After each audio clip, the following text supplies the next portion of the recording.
ओजस youth club शासकीय उच्चतर माध्यमिक विद्यालय जनकगंज एक परिसर एक शाला आपका हार्दिक अभिनंदन करता है। सभी विद्यार्थियों को नमस्कार। आप सब जानते हैं हमारे विद्यालय में ओजस यूथ क्लब संचालित है।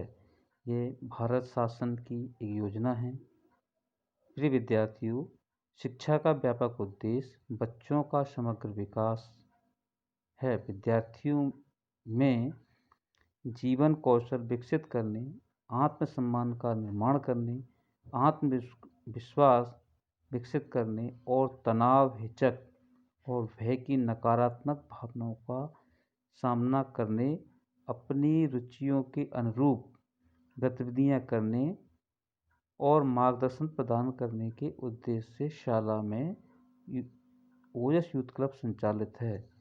यह कार्यक्रम नियमित पढ़ाई के अतिरिक्त है, इसलिए इसको कक्षा समय के पूर्व या बाद में संचालित किया जाता है। इस वर्ष कोरोना के कारण इसकी गतिविधियां हम नहीं कर पाए, इसलिए अब सत्र 2020-21 के लिए विद्यार्थियों का पंजीयन किया जाना है। इसके लिए आपको डिजिलैब ग्रुप पर ऑनलाइन पंजीयन के लिए ओजस यूथ क्लब की एक लिंक भेजी गई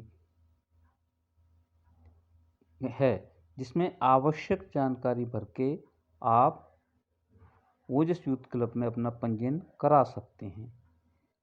कुछ विद्यार्थी इस लिंक को खोलकर 2-2 या 3-3 बार उसको भर रहे हैं। ऐसा हमें नहीं करना है। एक बार ही जानकारी भरें, इससे आपका पंजीयन हो जाएगा। इस क्लब के जो उद्देश्य हैं, पढ़ाई के अलावा अन्य रुचिकर गतिविधि करना है, जिसमें विद्यार्थियों के पढ़ाई के साथ साथ पाठ्य सहगामी गतिविधियां यथा व्यक्तित्व विकास, आर्ट एंड क्राफ्ट, वाद विवाद, संगीत, खेलकूद, साहित्य, सांस्कृतिक, प्रतियोगात्मक तथा योग आदि का आयोजन, ताकि विद्यार्थियों को उनकी रुचि के क्षेत्र में अपने कौशल को विकसित करने का अवसर मिल सके। विद्यार्थियों को ऐसे अवसर प्रदान कराना जिससे वे खाली समय में स्वस्थ व सकारात्मक कार्यों में व्यस्त रह सकें और भावात्मक, बौद्धिक, शारीरिक पहचान की खोज बेहतर ढंग से कर सकें। पिछले सत्र में यह योजना केवल कक्षा 9 से 12 के लिए ही थी, लेकिन इस सत्र में अब यह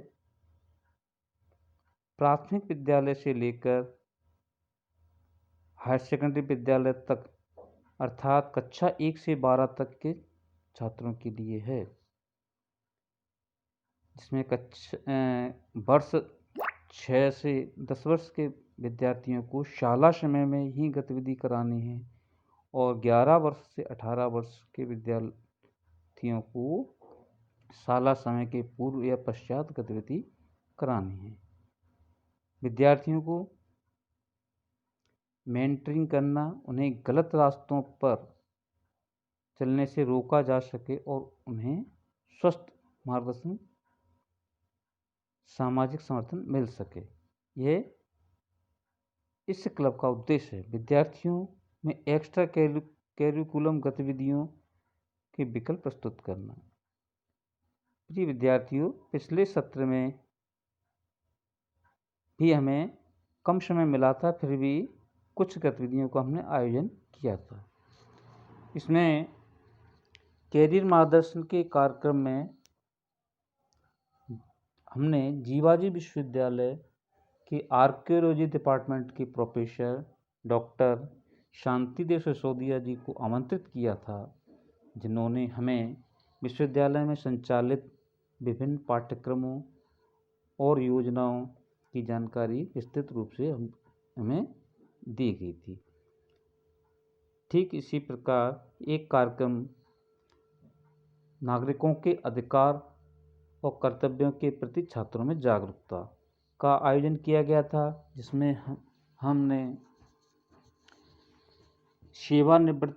सेवानिवृत्त जज श्री PS कुशवाहा जी और शिक्षा विभाग के वरिष्ठ अधिकारी सहायक जिला परियोजना अधिकारी श्री अशोक दीक्षित जी को आमंत्रित किया था, जिन्होंने इस कार्यक्रम में हमें मार्गदर्शन दिया और पुरस्कार वितरण में कार्यक्रम में उपस्थित रहे थे।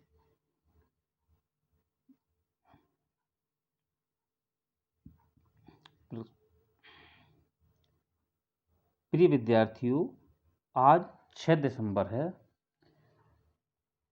6 दिसंबर को विश्व रत्न भारतीय नारी के उद्धारक बोधिसत्व, सिंबल ऑफ नॉलेज, शिक्षाविद, कानूनविद, इतिहासकार, साहित्यकार, अर्थशास्त्री, समाजशास्त्री, बहुप्रतिभाशाली भारतीय संविधान के निर्माता, महिला, किसान, मजदूर, गरीब, शोषितों के मसीहा बाबा साहेब डॉक्टर भीमराव अंबेडकर जी का परिनिर्वाण दिवस है।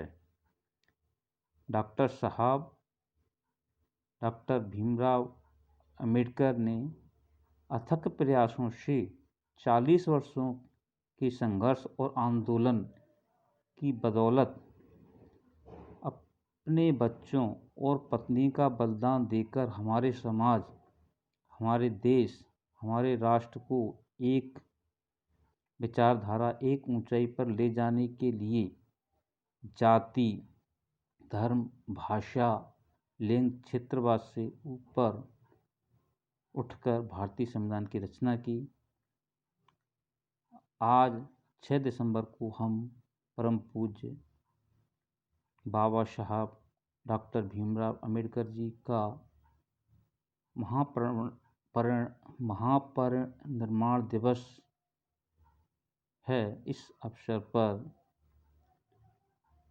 पूज्य बाबा साहब और एवं उनके परिवार के द्वारा दी गई कुर्बानियों के प्रति सच्ची निष्ठा के साथ कृतज्ञता व्यक्त करती हुई श्रद्धा सुमन अर्पित करते हैं, कोटि कोटि नमन करते हैं।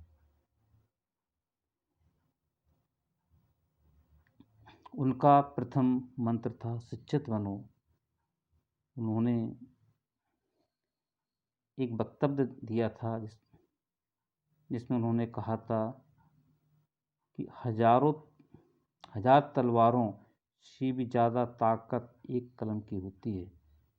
उन्होंने शिक्षा को महत्व दिया था। वो शिक्षा को विकास की चाबी मानते थे। तो आज उनके परिनिर्वाण दिवस पर हम एक निबंध प्रतियोगिता का आयोजन करने जा रहे हैं, जिसका विषय है आधुनिक भारत निर्माण में डॉक्टर अंबेडकर का योगदान। आप जो भी छात्र इस प्रतियोगिता में भाग लेना चाहता है, वह उपलब्ध साहित्य या इंटरनेट की सहायता से इस निबंध को 2 पेज में लिख करके और विद्यालय में आकर के जमा करेंगे। इसमें प्रथम, द्वितीय, तृतीय विजेता को पुरस्कृत किया जाएगा।